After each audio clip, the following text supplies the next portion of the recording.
this camera up here, but I want to see y'all faces. Okay, so we have a highlight. Today we will be highlighting one of our coaches, Miss Tiffany Shoemaker. Can we give it up for Miss Tiffany?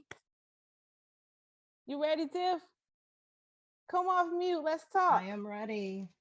All right. Hello, hello. Say hi to everyone. Everyone say hi to Tiffany. Good evening, ladies. It's been a phenomenal night. I am full. Listen, Full. every time we do something like this, y'all know I always be like, well, the doors of the church are open because it always feel like we just had a full service, right? Okay, Tiff. So I believe what toy? You doing this with me? I'm doing this by myself. Oh, there she go. All right, come on, listen. Y'all know we always do this together. She says she gonna be quiet, but she'll be talking in a minute. All right, Tiff.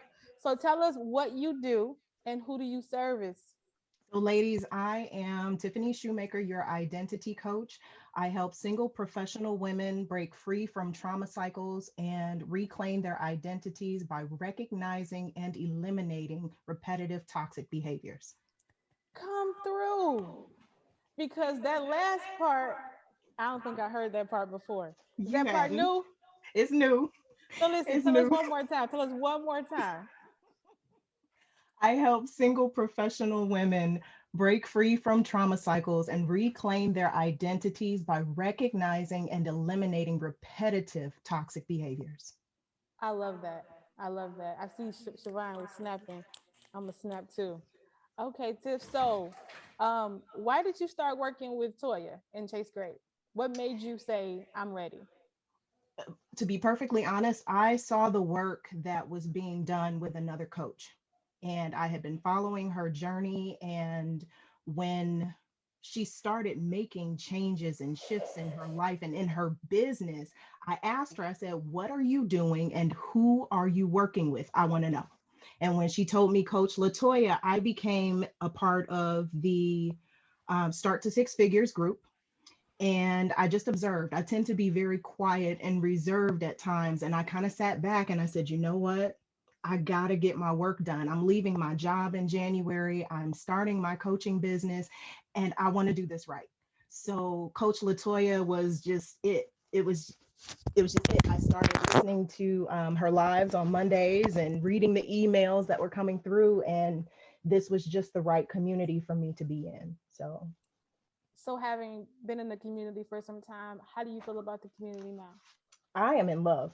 Um, I'm in love, but I need to get some work done. Mm-hmm. Um, the community has kept me accountable and has really pushed me outside of my comfort zone. The level of camaraderie between the other coaches I get to witness on a regular basis. Like I said, I'm quiet, so I tend not to say a lot, but I listen and I follow. And I want to say that the biggest changes that happen for me are in the group, um, and on the group calls when I'm able to get on. It's transformational, and it's been really really rewarding. And I have to say that the content, it pushes you to focus. It's not just about focusing on your niche. It's just not about narrowing down. You get focused on everything. It's clarity, and that's what I've gotten. I've been so all over the place that Chase Great has given me the opportunity to really align myself with my business, with who I want to serve, with the people that I want around me. And so it's just been a blessing all the way around. That's so awesome to hear because we're all on those calls and you're absolutely right. Those group calls are always amazing and transformational, and there's a lot of insight. But I love the community, and one thing I talk about all the time is the community. Is that we are a community of coaches that supports and we hold each other accountable and we have each other's backs, and I absolutely love that. So, what internal shifts have you had to make to shift into the space that you're in right now in your business? Um, I've had to learn to get out of my own way.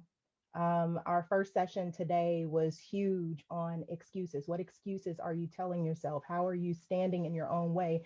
And what are your counters to those excuses? And so, one of my biggest things has been validation.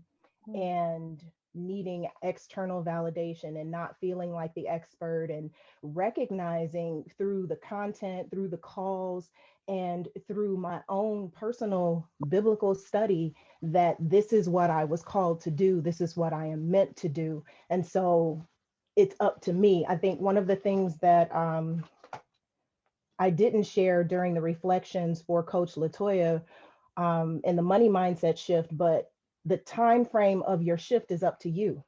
So that is really powerful to me, because that is one of the things that I've been doing. I've been standing in my own way, and there are so many people that are waiting for me and waiting for what I do and waiting for my services. So I cannot be selfish in that respect.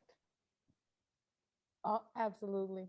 Absolutely. I had to look and see if she gonna say something. I was gonna say something because I knew she was ready. But that's that's it. And we talk about that all the time, that they're waiting for you. So understanding that, how can these internal shifts help your ideal client? You are your ideal client to start. And we learn that every day as we're going through our training, as we're in the community. We hear that from Coach Latoya all the time. What we've been through, our clients are going through, and that is the way that we service them best. So that is the key. Awesome. I was gonna ask you what you learned about yourself during this process, but I think you kind of answered that two questions before. So awesome job. Um, what are some tips you can offer your ideal client? You have to be honest. You have to be willing to be honest with yourself. You have to be willing to stand in the mirror and say, where am I? What have I been doing? What have I been repeating? What have I been cycling in my life? What experiences have I been going through over and over and over again that I'm ready to get out of? And if I say that I'm ready to get out of it, then I have to be willing to commit to the steps to move forward. And that is what is the first thing that I would offer to my clients. The second thing would be to recognize the lessons that you've learned in everything that you've experienced. You've gone through it over and over again. You've lived it, you've relived it, you've experienced the pain, but you have to recognize that if you don't find the lesson, that you are now choosing to suffer. And that choice to suffer is going to only create more problems down the line. So, those two things I think would be key. Absolutely. So, what would you say to the female startup coach, Christian coach, that's kind of thinking about coming to Chase grade, or she's ready to do it, but she's not sure? What words of encouragement would you give her? Recognize your excuse and then determine what your comeback to that excuse should be. Get out of your own way and make it happen. Who are you hindering in the process other than yourself? You're the most important, so start with you and then get to work so that you can help someone else. Amazing. Amazing job. So, ladies and gentlemen, Miss Tiffany Shoemaker. Thank you. Thank